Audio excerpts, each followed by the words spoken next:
नमस्कार मेरे प्यारे विद्यार्थियों। मैं होशियार मल अपने इस YouTube चैनल होशियार सर की ऑनलाइन क्लास में एक बार पुनः आपका हार्दिक स्वागत करता हूं।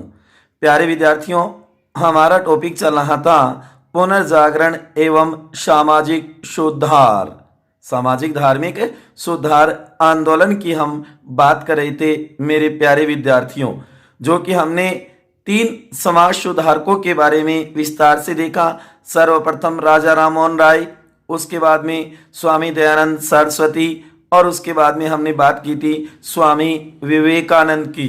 3 प्रमुख समाज सुधारक जो भारत के हुए हैं उनके बारे में हमने विस्तार से 3 क्लासों के अंदर, पिछले 3 वीडियो के अंदर हमने देखा। आज हम बात करेंगे पुनर्जागरण एवं सामाजिक धार्मिक सुधार से जुड़े हुए और महत्वपूर्ण जो प्रयास किए गए या मानो अन्य जो महत्वपूर्ण व्यक्ति जुड़े हुए थे जिन्होंने सामाजिक धार्मिक सुधार का कार्य किया, उनके ऊपर चर्चा करेंगे। प्यारे विद्यार्थियों, आज वैसे कोई महत्वपूर्ण, हालांकि आचार्य केशव चंद्र सेन के बारे में हम जरूर देखेंगे, उसके बाद में जो भी सामाजिक या धार्मिक आंदोलन हुए हैं उनको वन लाइनर के अनुसार देखेंगे। प्यारे विद्यार्थियों, कहने का मतलब है कोई कहानी प्रसंग नहीं होगा, प्रत्येक लाइन में एक क्वेश्चन बनेगा। प्यारे विद्यार्थियों, गौर करना। तो आज हम बात करें पुनः जागरण एवं सामाजिक धार्मिक सुधार, जो कि भाग 4 की हम बात कर रहे हैं और आज ये टॉपिक हमारा कंप्लीट हो जाएगा प्यारे विद्यार्थियों, जिसमें हम सर्वप्रथम तो बात करेंगे आचार्य केशव चंद्र सेन की, क्योंकि उन्होंने भी सामाजिक धार्मिक सुधार में अग्रणी भूमिका निभाई है, तो उनके बारे में। उसके बाद में वन लाइनर जो छोटे छोटे महत्वपूर्ण क्वेश्चन बनते हैं उन लाइनों के ऊपर हम विस्तार से चर्चा करेंगे मेरे प्यारे विद्यार्थियों। तो बने रहिए अंत तक मेरे साथ, जो कि आज हम पुनर्जागरण एवं सामाजिक सुधार आंदोलन जो टॉपिक है उसको कंप्लीट करते हैं प्यारे विद्यार्थियों। तो देखो नंबर 4 कैसे, जो कि हमने पीछे 3 वीडियो में 3 समाज सुधारकों के बारे में विस्तार से देखा था, जैसे राजा राममोहन राय, स्वामी दयानंद सरस्वती, स्वामी विवेकानंद। तो आज हम बात करें नंबर 4 आचार्य केशव चंद्र सेन। इन्होंने भी सामाजिक धार्मिक सुधार में बहुत बड़ा ये मानो रोल निभाया था, भूमिका निभाई थी। तो याद रखना, देवेंद्रनाथ टैगोर ने 1857 को केशव चंद्र सेन को ब्रह्म समाज की सदस्यता प्रदान करते हुए ब्रह्म समाज का आचार्य नियुक्त किया था। कहने का मतलब राजा राममोहन राय के जाने के बाद में कहा जाता है कि ब्रह्म समाज का जो दायित्व है वो देवेंद्रनाथ टैगोर, कहने का मतलब पहले द्वारिकानाथ टैगोर और उसके बाद में उनके पुत्र देवेंद्रनाथ टैगोर के ऊपर आ जाता है। ब्रह्म समाज की गतिविधियां जारी यही रखता है। कौन? देवेंद्रनाथ टैगोर। उसके बाद में कहते हैं कि आचार्य केशव चंद्र सेन आते हैं 1857 में। आचार्य केशव चंद्र सेन के प्रयत्नों से ब्रह्म समाज को अखिल भारतीय आंदोलन का स्वरूप प्राप्त हुआ था। वेरी मोस्ट क्वेश्चन निकल सकता है मेरे प्यारे विद्यार्थियों, गौर करना। अखिल भारतीय आंदोलन का स्वरूप किसने दिया था? ब्रह्म समाज को। तो आचार्य केशव चंद्र सेन ने दिया था, जो कि इसे ही भारत की प्रथम मिशनरी कहा जाता है। मिशनरी का अर्थ होता है प्रसार इसी के द्वारा किया गया था। तो गौर करना, बहुत ही महत्वपूर्ण क्वेश्चन निकल सकता है प्यारे विद्यार्थियों कि भारत की प्रथम मिशनरी किसका दायित्व है, किसका प्रयासों से हुआ था? तो आचार्य केशव चंद्र सेन के प्रयासों से हुआ था प्यारे विद्यार्थियों, गौर करना। 1861 में केशव चंद्र सेन ने इंडियन मिरर नामक अंग्रेजी के प्रथम भारतीय दैनिक का संपादन किया था। कहने का अंग्रेजी में जो दैनिक समाचार पत्र निकला था वो था इंडियन मिरर, जो कि केशव चंद्र सेन के प्रयत्नों से ही हुआ था 1861 में। हम बात करें पुनः जागरण एवं सामाजिक सुधार आंदोलन की, जो कि हमने चौथा जो आचार्य केशव चंद्र सेन शुरू कर रखा है 3 हमने विस्तार से देखे थे। लगभग क्वेश्चन उन्हीं में से आता है, लेकिन क्या पता इनमें से भी बना दे प्यारे विद्यार्थियों, तो इनको भी तो हम तैयार कर सकते हैं। किसी भी हालत में हमारा क्वेश्चन गलत नहीं होना चाहिए, छूटना नहीं चाहिए, चाहे हम अच्छी मेहनत और करें। तो कहने के लिए इनको भी हम तैयार कर सकते हैं। आचार्य केशव के प्रयत्नों से ही मद्रास में, कहां पे, मद्रास में एक तरुण युवक के श्रीधरलू नायडू ने वेद समाज की स्थापना की। वेरी मोस्ट इंपोर्टेंट क्वेश्चन बनता और ये कई बार आया हुआ भी है। वेद समाज की स्थापना किसने की? तो के श्रीधरलू नायडू ने की थी। यही 1871 में वेद समाज दक्षिण का ब्रह्म समाज के रूप में अस्तित्व में आया था मद्रास में। गौर करना प्यारे विद्यार्थियों, महत्वपूर्ण क्वेश्चन बन सकता है।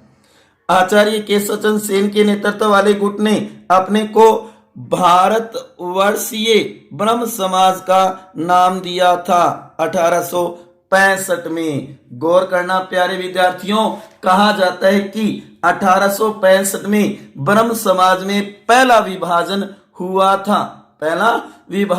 था, जो कि देवेंद्र नाथ टैगोर वाला जो गुट था उसका नाम तो रखा गया आदि ब्रह्म समाज, जबकि आचार्य केशवचंद्र सेन के नेतृत्व वाले गुट ने अपना नाम रखा था भारतवर्षीय ब्रह्म समाज नाम रखा था या नाम दिया था। तो गौर करना, ब्रह्म समाज का पहला विभाजन कब होता है? तो 1865 में होता है। गौर करना प्यारे विद्यार्थियों, 65 है। उसके बाद में कहा जाता है कि 1872 में आचार्य केशवचंद्र सेन ने सरकार को ब्रह्म विवाह अधिनियम को कानूनी दर्जा दिलवाने हेतु तैयार कर लिया था। ब्रह्म विवाह जो था उसको कानूनी दर्जा देने के लिए अधिनियम कहने और उसका कानून बना दिया। जो हमारे हिंदू विधान में 8 प्रकार के जो विवाह माने जाते हैं, जो मनुस्मृति में मान लो या पुराने जो हमारे धर्मशास्त्र ग्रंथ है उनमें 8 प्रकार के विवाह बताए गए हैं और उसमें सर्वश्रेष्ठ है वो है ब्रह्म विवाह। तो इसका अधिनियम कानून बनाने का ये मानो प्रयास भी किसके द्वारा किया गया था? आचार्य केशवचंद्र सेन के द्वारा 1872 में। गौर करना प्यारे विद्यार्थियों, कहा जाता है कि ब्रह्म समाज में दूसरा विभाजन 1873 में भी आचार्य केशवचंद्र सेन के कारण ही हुआ था। यह भी महत्वपूर्ण है, दूसरा विभाजन ब्रह्म समाज का। उसके बाद में कहा जाता है कि आचार्य केशवचंद्र सेन के प्रयासों से ही, मतलब इनके मार्गदर्शन में कह दो प्रयासों से ही, डॉक्टर आत्माराम पांडुरंग ने 1849 में बंबई में परमहंस मंडली की स्थापना की। बहुत ही महत्वपूर्ण क्वेश्चन बन सकता है प्यारे विद्यार्थियों। गौर करना, परमहंस मंडली की स्थापना किसने की, कब की और कहां की? तो डॉक्टर आत्माराम पांडुरंग ने 1849 में बंबई में की थी परमहंस मंडली की स्थापना, और जिसका मुख्य आधार क्या था? अकेश्वरवाद था, जो ब्रह्म समाज का था, राजा राममोहन राय का था। ईश्वर एक है, बहुदेववाद का खंडन करते हुए अकेश्वरवाद का प्रतिपादन किया था। तो ये भी अकेश्वरवाद के आधार पर ही। उसके बाद में कहा जाता है आत्माराम पांडुरंग ने 1867 में गौर करना प्यारे विद्यार्थियों, में बंबई में प्रार्थना समाज की स्थापना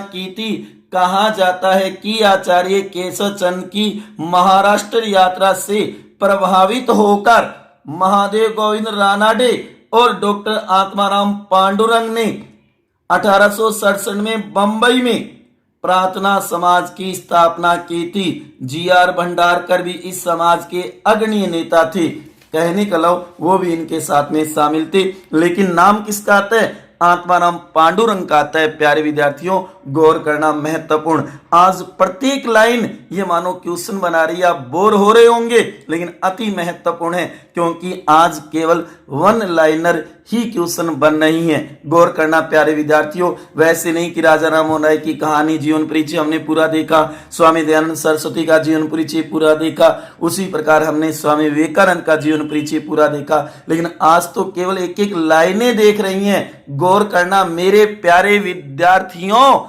हम बात कर रहे हैं पुनः जागरण एवं सामाजिक धार्मिक सुधार आंदोलन की। उसके बाद में कहा जाता है कि महादेव गोविंद रानाडे को पश्चिम भारत में सांस्कृतिक पुनर्जागरण का अग्रदूत कहा जाता है। ये वही महादेव गोविंद रानाडे है जो गोखले के गुरु थे, गोपाल कृष्ण गोखले के गुरु थे। तो कहा जाता है पश्चिम भारत में सांस्कृतिक पुनर्जागरण का अग्रदूत इन्हें ही माना जाता है। 1871 में रानाडे ने सार्वजनिक समाज की स्थापना की। इन्हें अपनी प्रचंड मेगा शक्ति के कारण महाराष्ट्र का सुकरात कहते हैं। गौर करना प्यारे विद्यार्थियों, महाराष्ट्र का सुकरात, वैसे सुकरात यूनान में हुआ था जो प्लेटो का गुरु था, प्लेटो का गुरु था और अरस्तु का गुरु प्लेटो था। गौर करना, और सिकंदर का गुरु है वो अरस्तु था। कहने का मतलब सुकरात, सुकरात के बाद में प्लेटो, प्लेटो के बाद में अरस्तु, अरस्तु के बाद में सिकंदर, ये क्रम है। गौर करना प्यारे विद्यार्थियों, सुकरात है, सुकरात का शिष्य कौन होगा? प्लेटो, प्लेटो का शिष्य कौन होगा? अरस्तु, जो राजनीति विज्ञान का जनक या पिता माना जाता है, और अरस्तु है वो सिकंदर का गुरु होगा। कहने का मतलब यही है कि इसे महाराष्ट्र का सुकरात कहा जाता है। ऐसे विचार थे इसके मेधावी विचारों के कारण माना जाता है। प्यारे विद्यार्थियों गौर करना, रानाडे ने एक आस्तिक की धर्म में आस्था नामक 39 अनुच्छेदों वाली पुस्तक भी लिखी थी। उन्होंने 1891 महाराष्ट्र में विडोरिज्म एसोसिएशन की स्थापना भी की थी। विडो रीमेरिज एसोसिएशन की स्थापना भी की थी। प्यारे विद्यार्थियों गौर करना, भारतीयों में शिक्षा के प्रसार और अज्ञानता के विनाश के उद्देश्य से रानाडे ने 1884 में दक्कन एजुकेशन सोसाइटी की स्थापना भी की थी। 1884 में दक्कन एजुकेशन सोसाइटी की स्थापना भी की थी। किसने? रानाडे ने। गौर करना प्यारे विद्यार्थियों, और इसी सोसाइटी को कालांतर में पूना फर्ग्यूसन कॉलेज का नाम भी दिया गया है। तो कहने का मतलब रानाडे से जुड़े हुए क्वेश्चन भी तैयार कर लेना प्यारे विद्यार्थियों, क्या पता आ जाए। आज केवल वन लाइनर ही क्वेश्चन है जो आपको प्रत्येक लाइन को तैयार करना होगा, बहुत ही महत्वपूर्ण है। प्यारे विद्यार्थियों गौर करना, पुनः जागरण एवं सामाजिक धार्मिक सुधार जो टॉपिक है वो आज हम कंप्लीट कर देंगे प्यारे विद्यार्थियों। तो गौर करना, बहुत ही महत्वपूर्ण जानकारी है। अब है 1875 ईस्वी में मैडम ब्लावत्स्की तथा कर्नल ऑलकॉट ने न्यूयॉर्क में थियोपिकल सोसाइटी की स्थापना की। Very very very most important question, Theosophical Society की स्थापना किसने की, कब की, कहां की? गौर करना प्यारे विद्यार्थियों, न्यूयॉर्क में की थी 1875 ईस्वी में मैडम ब्लावत्स्की तथा कर्नल ऑलकॉट ने की थी, जो कि भारत में एनी बेसेंट करेगी। प्यारे विद्यार्थियों थियोपिकल का अर्थ है ईश्वर का ज्ञान, जो कि ब्रह्म विद्या, जो कि थियोसॉफी है ना, उसका अर्थ क्या होता है? ईश्वर का ज्ञान। ये आत्मा के पुनर्जन्म सिद्धांत का समर्थन करती है थियोपिकल सोसाइटी। गौर करना प्यारे विद्यार्थियों, 1882 में थियोपिकल सोसाइटी का आडयार में अंतर्राष्ट्रीय कार्यालय खोला गया। ये क्वेश्चन भी कई बार पूछा हुआ है कि भारत में थियोपिकल सोसाइटी का कार्यालय कहाँ खोला गया था? तो आडयार मद्रास में, कहा? तमिलनाडु, आडयार मद्रास में खोला गया था। गौर करना प्यारे विद्यार्थियों। उसके बाद में कहते हैं कि 1888 में श्रीमती एनी बेसेंट, जो कि भारतीय राष्ट्रीय कांग्रेस की पहली महिला अध्यक्ष यही होगी। लेकिन याद रखना, अगर भारतीय नाम होगा, पहली भारतीय जो भारतीय राष्ट्रीय कांग्रेस की अध्यक्ष बनी, तब उत्तर आएगा सरोजनी नायडू। अगर भारतीय नाम नहीं है तो एनी बेसेंट आएगा। मेरे प्यारे विद्यार्थियों, गौर करना, जो कि मैं कांग्रेस पे अलग से वीडियो बनाऊंगा, बहुत ही महत्वपूर्ण और रोचक। भारतीय राष्ट्रीय कांग्रेस 1888 में श्रीमती एनी बेसेंट इस सोसाइटी की सदस्य बनी। 1893 में एनी बेसेंट भारत आई। ये नोट करना, एनी बेसेंट भारत कब आती है तो 1893 में आती है। और कहा जाता है कि 1907 में अध्यक्ष भी बनी थी ये।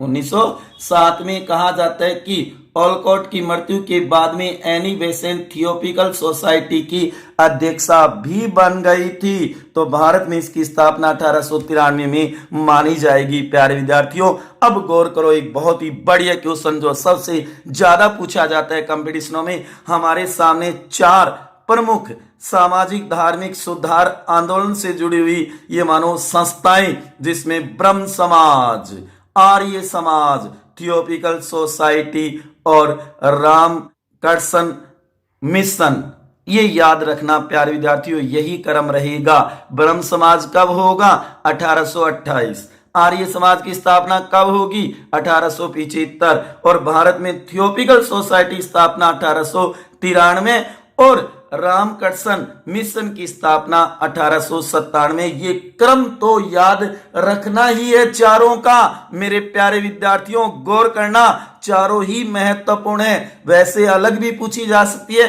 कूट मिलाने में संगत, असंगत, सत्य, असत्य क्वेश्चनों में ये चारों संस्थाएं जरूर याद रखना मेरे प्यारे विद्यार्थियों। कहा जाता है कि भारत में शिक्षा क्षेत्र में विकास के लिए एनी बेसेंट ने बनारस में, कहां पे? बनारस में, वाराणसी, प्राचीन समय जिसका नाम था काशी, बनारस, खाई के पान बना बनारस वाला। तो कहने का बनारस में 1898 में सेंट्रल हिंदू कॉलेज की स्थापना, सेंट्रल हिंदू कॉलेज की स्थापना की गई थी एनी बेसेंट के द्वारा, जो कि 1916 में मदन मोहन मालवीय, महामना मदन मोहन मालवीय जी के प्रयासों से बनारस हिंदू विश्वविद्यालय बना, BHU। आ गया समझ में प्यारे विद्यार्थियों?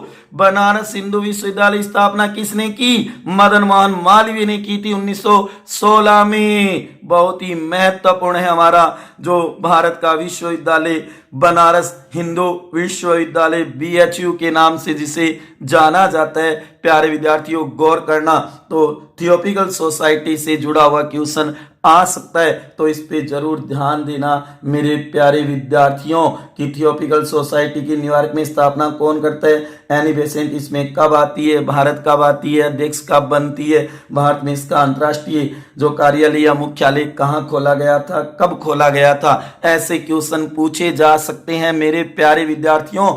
गौर करना बहुत ही महत्वपूर्ण है। कई बार इन वन लाइनरों से भी क्वेश्चन बना लिया जाता है। हाँ, माना जाता है कि ज्यादा क्वेश्चन राजा राममोहन राय, स्वामी दयानंद सरस्वती, स्वामी विवेकानंद से बनाए जाते हैं, लेकिन क्या पता खुदा ना खास्ता जो पेपर सेटर है वो इनसे भी बना दे। तो इसलिए हमें ये भी तो तैयार करने हैं प्यारे विद्यार्थियों। पुनः जागरण एवं सामाजिक धार्मिक सुधार आंदोलन के मैंने 4 वीडियो 4 भाग बनाए हैं। चारों अच्छी प्रकार से देखना और नोट्स बनाना मेरे प्यारे विद्यार्थियों।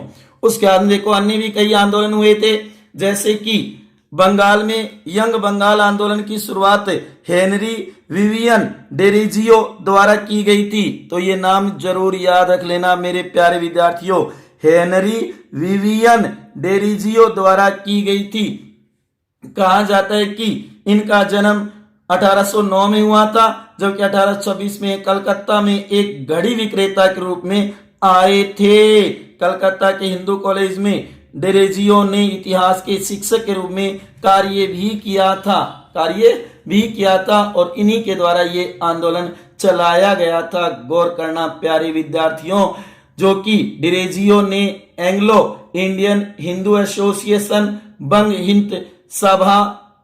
हित सभा और डिबेटिंग क्लब जैसी संस्थाओं की स्थापना भी की थी।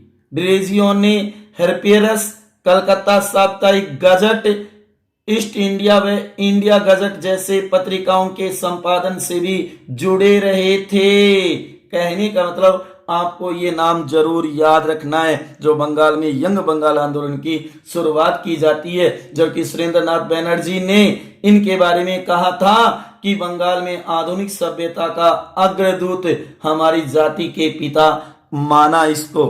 कहने का सुरेंद्रनाथ बनर्जी ने डिरेजियो को बंगाल में आधुनिक सभ्यता का अग्रदूत और हमारी जाति के पिता कहा था। कहा जाता है कि डिजोरियो को आधुनिक भारत का प्रथम राष्ट्रवादी कवि भी कहा जाता है, कवि भी कहा जाता है। गौर करना प्यारे विद्यार्थियों। उसके बाद में अलीगढ़ आंदोलन, सर सैयद अहमद खां, ये नाम भी तो सुना होगा, कई बार पेपरों में देखा होगा। सिर्फ इतना ही याद रख लेना, अलीगढ़ आंदोलन किसके द्वारा चलाया गया था? सर सैयद अहमद खां के नेतृत्व में चलाया गया था। गौर करना प्यारे विद्यार्थियों, 19वीं सदी में इस्लाम धर्म में विद्यमान जो कुरीतियां, कुप्रथाएं थी को दूर करने के उद्देश्य से अनेक मुस्लिम सुधारवादी आंदोलन अस्तित्व में आए थे और उसी में से एक है अलीगढ़ आंदोलन। 1857 के विद्रोह में मुसलमानों की सक्रिय भागीदारी के कारण सरकार द्वारा उनके दमन में ये मानो मुसलमानों स्थिति छिन्न भिन्न हो गई थी, होने लगी थी। ऐसे समय में सर सैयद अहमद खां का पदारोपण हुआ था और सर सैयद अहमद खां के नेतृत्व में चलाए गए आंदोलन को ही अलीगढ़ आंदोलन के नाम से जाना जाता है। तो इतना जरूर तैयार कर लेना प्यारे विद्यार्थियों। उसके बाद में अहमदिया आंदोलन 1889 ईस्वी में मिर्जा गुलाम अहमद द्वारा चलाया गया था। ये भी गौर करना प्यारे विद्यार्थियों। इस आंदोलन का उद्देश्य मुसलमानों में आधुनिक बौद्धिक विकास के संदर्भ में धर्मोपदेश और नियमों को उदार बनाना था। तो अहमदिया आंदोलन कब चलाया गया था? तो गौर करना 1889 में चलाया गया था। किसके द्वारा चलाया गया था? मिर्जा गुलाम अहमद द्वारा चलाया गया था। इतना याद कर लेना, वन लाइनर है, प्रत्येक लाइन में एक क्वेश्चन बनता है प्यारे विद्यार्थियों, और आपको इतनी लंबी बड़ी कहानी पे नहीं जाना है। उसके बाद में 1868 में देवबंद कहा? उत्तर प्रदेश आंदोलन मोहम्मद कासिम ननोतवी एवं रशीद अहमद गंगोह द्वारा चलाया गया था। इतना जरूर तैयार कर लेना प्यारे विद्यार्थियों। ये लाइन क्या पता आ जाए खुदा ना खास्ता, तो इसलिए गौर करना कि 1867 में देवबंद में इस्लामी मदरसे की स्थापना इनके द्वारा की गई। इसी मदरसे से कुरान एवं हदीस की शुद्ध शिक्षा का प्रसार करने तथा विदेशी शासनों के खिलाफ जिहाद का नारा देने के उद्देश्य से कहा जाता है कि देवबंद आंदोलन की शुरुआत हुई थी, जिसे दारुल उलूम आंदोलन भी कहा जाता है। दारुल उलूम या देवबंद आंदोलन कहा जाता है प्यारे विद्यार्थियों। गौर करना, देवबंद आंदोलन अंग्रेज विरोधी आंदोलन था। देवबंद स्कूल में अंग्रेजी शिक्षा व पाश्चात्य संस्कृति का पूर्ण प्रतिबंध था। ऐसा ये आंदोलन चलाया गया था। उसके बाद में कहा जाता है कि 1926 में अखिल भारतीय महिला संघ की स्थापना हुई थी। यह याद रखना। 1906 में कर्वे महोदय ने बंबई में प्रथम महिला विश्वविद्यालय की स्थापना भी की थी।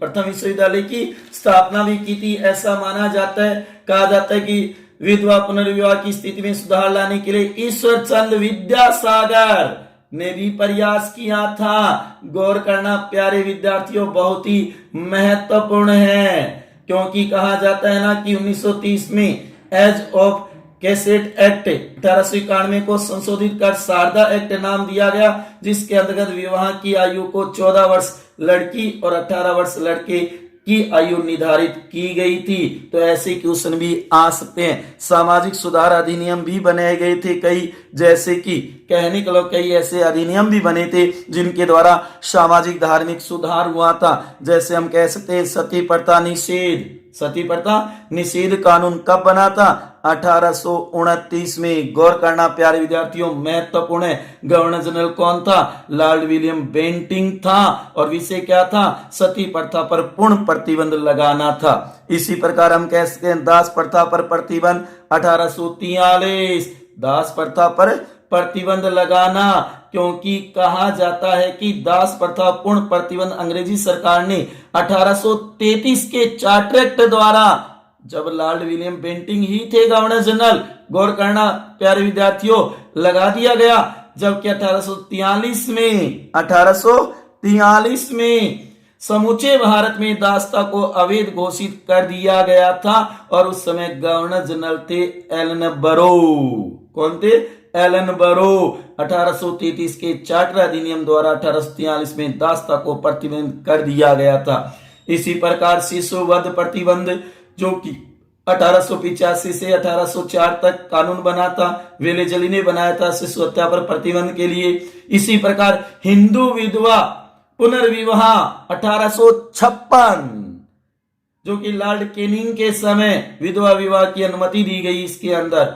उसके बाद में native marriage act 1872, Northbrook उस समय गवर्नर जनरल थे, अंतरजातीय विवाह से संबंधित था। उसी प्रकार एज ऑफ कंसेंट एक्ट, जो कि 1891, लेंस डाउन उस समय गवर्नर जनरल थे, विवाह की आयु 12 वर्ष लड़की के लिए निर्धारित की गई थी उस समय। सहारदा एक्ट 1930, हरविलास सहारदा। गौर करना प्यारे विद्यार्थियों, ये क्वेश्चन आपने देखा होगा, कई बार कंपटीशनों में पूछा जाता है, तो ये वन लाइनर जरूर तैयार कर लेना। सहारदा एक्ट 1930, और गवर्नर जनरल कौन थे? Irwin, Lord Irwin. याद आ रहा है क्या? महात्मा गांधी, गांधी इरविन समझौता 5 मार्च 1931 को गांधी इरविन समझौता हुआ था। विवाह की आयु 18 वर्ष लड़की के लिए निर्धारित की गई थी। तो कहने का मतलब ऐसे कई सामाजिक और धार्मिक सुधार आंदोलन भारत में चलाए गए थे, जिनके द्वारा पुनः जागरण हुआ था भारत के अंदर प्यारे विद्यार्थियों। जैसे कि गुरु वायुलु सत्याग्रह, वायुकोम सत्याग्रह, जो कि यह आंदोलन केरल में मंदिर प्रवेश के लिए भी चलाया गया था प्यारे विद्यार्थियों। गौर करना। तो आज हमने छोटी छोटी बातों पर गौर किया, जो कि आपको जरूर ध्यान में रखना है। जो पुनः जागरण सामाजिक धार्मिक सुधार आंदोलन से जुड़ी हुई महत्वपूर्ण बातें हैं, वन लाइनर, जो आपको तैयार करना है। कई बार कंपटीशन में इनमें से जुड़ा हुआ क्वेश्चन पूछ लिया जाता है मेरे प्यारे विद्यार्थियों। गौर करना। मिलते हैं अगले वीडियो में, जो कि एक नए टॉपिक के साथ। पुनः जागरण एवं सामाजिक धार्मिक सुधार आंदोलन टॉपिक आज कंप्लीट हो गया प्यारे विद्यार्थियों। वही बात बोलूंगा, बहुत कुछ बताया है, लेकिन कंप्लीट या संपूर्ण नहीं कहा जा सकता। लेकिन इतना तैयार कर लोगे तो आपके लिए द बेस्ट है, बहुत ही बढ़िया होगा प्यारे विद्यार्थियों। चारों भाग अच्छी प्रकार से देखना और सुनना अच्छी प्रकार से, तभी आपके एकदम क्लियर होगा पुनः जागरण एवं सामाजिक धार्मिक सुधार आंदोलन का जो टॉपिक है प्यारे विद्यार्थियों। मैं सोच रहा हूं कि भारतीय राज्य व्यवस्था भी शुरू कर दी जाए शुरू से एक प्रकार से, और या फिर जो वर्तमान में महाविद्यालय कॉलेज नहीं लग रहे, तो मैं सोच रहा हूं first year second year final राजनीति विज्ञान जो है उस विषय को शुरू कर दिया जाए सिलेबस के अनुसार, पहले टॉपिक से, यूनिट से।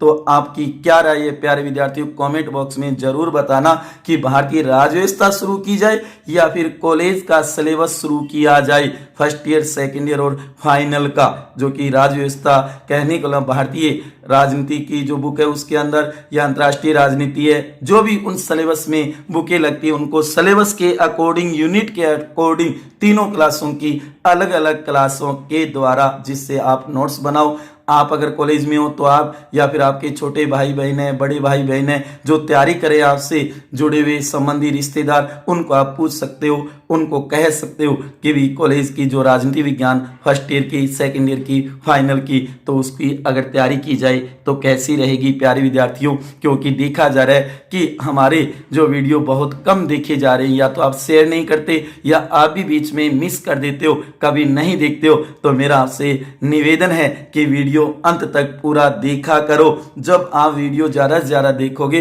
तो ही मेरा उत्साह और मनोबल बढ़ेगा प्यारे विद्यार्थियों।